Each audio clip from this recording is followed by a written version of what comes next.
Purchase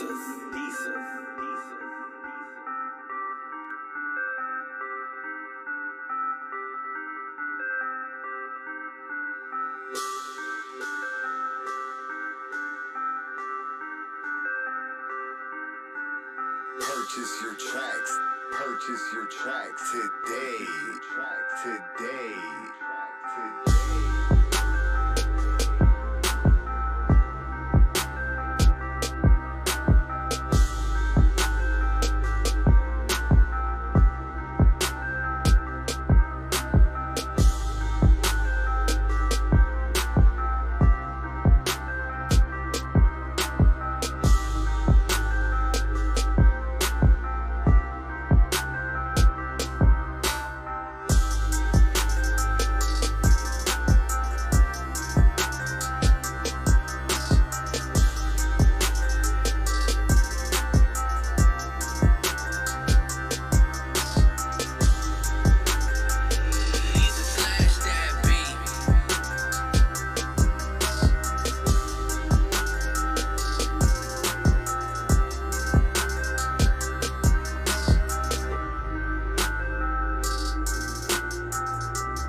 What's good, everybody? What's good? I'm jumping in and out today. You're going to like this because I'm not talking for an hour. I know I always be saying I ain't going to talk forever, and I always talk for an hour, but this one's going to be short and sweet.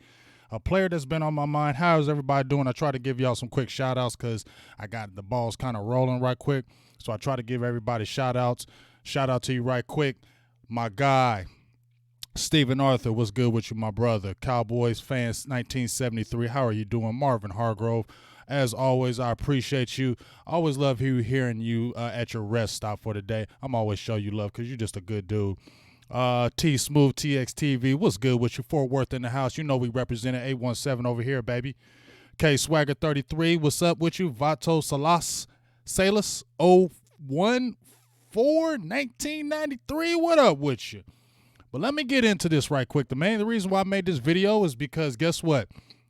We've all been talking about Dak Prescott. We've all been talking about Byron Jones. We've all been talking about Amari Cooper. But the guy, and he's been talked about as well, is Robert Quinn. Do you keep Quinn over Jones? Is he more important? Yes. This is, first of all, a video saying I do not want Robert Quinn to leave. I repeat, I do not want Robert Quinn to leave. I want him back in full force, and I want the Cowboys to sign him. But if there's by any chance that the Cowboys do not sign Robert Quinn because he's going to cost a little bit more because those 11.5 sacks says he is. So just in case they lose the battle with the money and he doesn't re-sign, I'm going to have a short list of players that I think that the Cowboys could go after will be cheaper options and can still be a good complement to DeMarcus Lawrence. And one of the players that I wanted to highlight that I liked ever since he came out of college, I know he hasn't had the greatest career with the Atlanta Falcons, but I liked him ever since he came out of college. I just like the athletic ability. It's Mr. Vic Beasley. Now, the Atlanta Falcons have already said, you know what, 5 years in, we're moving on. We're not even thinking about re-signing you. We're not trying to talk to you, anything. I get it, and I understand why it's happening. But let's look at last year's stats. Vic Beasley, 42 tackles, not bad. I think D-Law had around that same measure. 8 sacks, came on at the end of the year, was real slow kind of in the beginning of the year. 8 tackles for loss, 18 pressures. That could be high, but he did play in and linebacker. Only 3 missed tackles and playing 73% of the snaps, okay? Like I said, one of the things I like about Beasley is that speed off the edge, and we're going to show a little bit right now. Give me 1 second. So, just some of these sacks that we're talking about with Vic Beasley, and I got a little highlight reel of just Victor Beasley, his sacks and what he brings to the table. It's getting ready to come up, and I think we're going to show this Jacksonville Jaguar tape, and it's getting ready, and it's going to basically we're going to go through a few of his sacks and the reason why I like him and reason why he gets me excited. On this play against the Jacksonville Jaguars, one thing I really like about this is that inside step move on that stunt. You see the speed, inside step, comes around on the inside on the stunt, and boom, blows up the quarterback. That's what I love about him, that speed. That's what he's always had, 6'3", 245 pounds, as you see it right there. That's what that man brings to the table. Speed off the edge, and he has a good jab step move. I don't see a lot of hand movement or hand fighting that he does, but at the end of the day, speed kills, and that's what you need. One of the reasons why you loved Robert Quinn was that speed off the edge. Not the greatest run defender, as you can see by his tackles. I think he only had like 28 tackles or 30 tackles. As we see the San Francisco tape right here, he's going against an offensive lineman. Does the quick step out, step in, beats him on the inside, boom, Garoppolo sack. That's what I like. But like I said, Robert Quinn was not the biggest run defender. As a matter of fact, when we had the roundtable with Vash Lombardi, he said it himself. He wasn't the greatest run defender, and teams were attacking him. On this particular thing, with Victor Beasley, I understand. He might not be the greatest run defender, but he's decent. You get what I'm saying? And with 42 tackles, that shows me he can. And if you go through his career, we'll show his highlights on here, well, his stats. He's a pretty good tackler, and I think he can defend the edge. And at the end of the day, you have a guy in Robert Quinn who wasn't the greatest run defender, but what did you get? Why did you get Robert Quinn? You really didn't get Robert Quinn for the run defense. You got him because you needed somebody to complement DeMarcus Lawrence on the sack and somebody else on the edge. This is what Victor Beasley offers you. 27 years old, about to be 28, so Quinn is only like a year older than him, but you see what he brings to the table. You see what what Victor Beasley does coming off the edge. I should slow some of this down, but you see these sacks that he's getting right here. That one was on Allen.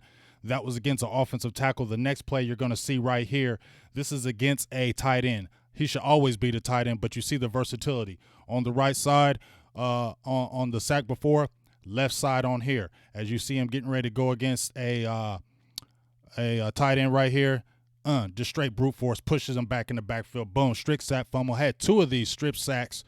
And two fumbles. They recovered this second one, but strip sack fumble, that man offers it. You'll see another play right here against the Carolina Panthers. This man offers that. And if you lose a Quinn, you need somebody with stability. We got a lot of guys that are unproven. We don't know what's going on with Randy Gregory. We hear about the CBA and something that can possibly help him get back on track and get back on the field. But right now, Dallas has to find out right now what they can use and what they can work with. And one of the guys that you can use and work with is Victor Beasley. Okay? Now, let's check out something right here. What up, Stevie Mack? What's up, Tavis Bank? How you doing? Marvin Hargrove. You said, we forgive me.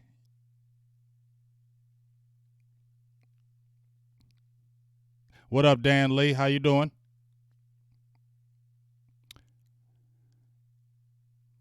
Yeah, Bradley Ani from Utah. I'm okay. I'm okay on him. But showed you a little bit about what Victor Beasley does. Now, if you look at his stats right here, you'll say, you know what, hasn't had the greatest. A number 8 pick in the 2015 draft. The biggest thing that you worry about with Victor Beasley is injuries. Look at the injury history right here. Only started and played and started in 16 games one season. That was his rookie year. It was a disappointment. People were calling a bust after his first year. 15.5 sacks the next year. People like, okay, there we go. Now, as you see, if you go down the list, it's 5, 5, 8. So if you look at the career as a number 1 draft pick and an overall 8th pick, and you've only had one season with 15 sacks, and the rest, the 8 sacks was good, but you're going to expect more from a first rounder. So I get why Atlanta's moving on, because they wanted more productivity from a first round 8th pick. You want more than that. You didn't get it. But Dallas Cowboys aren't asking of Victor Beasley if you bring him on the team. You're not asking of Victor Beasley to say, oh, Victor Beasley, we want to come in and get you 10, 15 sacks a year. No, you're going to be a complement to DeMarcus Lawrence. You're going to be a complement to DeMarcus Lawrence. So if you're going to be a complement to DeMarcus Lawrence, you don't have to go out there and kill it with 13, 14 sacks. And They don't have to pay you that kind of money to get that. You get what I'm saying? You don't have to pay that money to get him. Right now, we're looking at, if you look at him, he's getting what, $3 million a year. His projected total at Spot Rack was basically average about $6 to $7 million a year. Robert Quinn came in with that same thing, and you can put incentives because Robert Quinn came in, I believe, at 6 or 7, around that same number. But he got his sacks, and so he got his bonuses. Put bonuses in there for Vic Beasley. Once again, I'm not advocating I want him over Quinn, but if you want a guy that if Quinn leaves and you can get somebody who's an athlete, somebody who still has some good tread on the tires, we understand about the injury history, but Robert Quinn had an injury history as well. Think about that. When we talk about Robert Quinn had injuries, and one of the reasons why they probably let him go was because he was getting injured. He was having the back issues. They were saying he was breaking down and he wasn't the same player, and then he comes right back in and gets 11.5 sacks. But what else also helped Robert Quinn get those 11.5 sacks? DeMarcus Lawrence. Now, they have a Grady Jackson, but I don't see anybody deadly on the outside of Atlanta besides Vic Beasley. So you can see where Vic, if you were go after him, hey, ho, I got a $5 holla from John Jones. Appreciate you, big dog. Appreciate you. Yeah, DJ Reader is good, but I don't see the Cowboys going after him because he's going to cost some bread. But at the end of the day, Robert Quinn had the same issues with the injuries. People were doubting him. He came in. He played on the opposite side of DeMarcus Lawrence, and it made him better because guess what? He wasn't receiving those double teams. He wasn't receiving a lot of that attention maybe he would have received at the Rams or even Miami. He was not receiving that because you have an opposite of DeMarcus Lawrence outside of him. So as long as you have that right there, it's going to make you a better player, and you'll get more one-on-one situations. I would like nothing other that if you didn't have a Robert Quinn, a guy that is a threat on the other outside, and he can play both sides of the field. So your boy goes out, DeMarcus Lawrence gets tired, you can switch him to the left side. So he's versatile, outside linebacker as well. So you can play him in multiple positions. I think the biggest thing with him, with me, is the caution, is the injury history, because he is pretty injury prone. But hopefully the Cowboys will have a solid rotation if he were to get with Dallas or the Cowboys were to go after him. If Robert Quinn is not the pitcher, you have other guys that where he wouldn't have to play mandated plays where he's playing 70% of the snaps. You can rotate to other defensive ends. You can draft one. You got guys that you still have coming back in the fold, Jalen Jelks, Joe Jackson, who else is out there? Dorrance Armstrong Jr. Those guys will be around for rest and substitution. So, in my opinion, I say go after this guy. If you lose a Robert Quinn, this is a guy you need to look at. I think the contract numbers will match up. You can get him for the cheap for 2 years, and I think you can get a player that you can use, and it can help your defensive line as it's in an influx right now. So, my opinion, I really like the Victor Beasley issue. I think the Cowboys should really look into it, especially if Robert Quinn decides to depart. I think he's one of the guys that should not be a priority, a top priority, but he should definitely be a guy, and he will be affordable. People got to understand, people love coming to Dallas. That's one of the reasons why I believe Robert Quinn maybe chose us over the Saints or Dallas over the Saints, because it's the Cowboys, okay? Vic Beasley, if they bring him in for a meeting and he sees all that, you think he ain't going to want to sign? Hell yeah, he is. So, from my opinion and my thoughts, look after Victor Beasley. If you can't find another guy that's in the fold, if Robert Quinn leaves, I think he should be a guy that the Cowboys definitely should look in free agency. He'll be very affordable. He's younger, and like I said, he'll be a good complement to DeMarcus Lawrence. Doesn't need to be the guy. Maybe that's why they were looking for him to be the guy in Atlanta. That never materialized, but he doesn't have to worry about being the guy coming to Dallas. He can just be a part, and I think he can be a very good part on the Cowboys. For sure, a few other sacks that he offers, and then we'll get out of here. You know what I mean?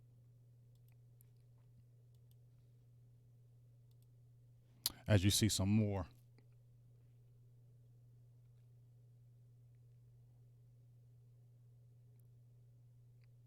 As you see right here, getting after it.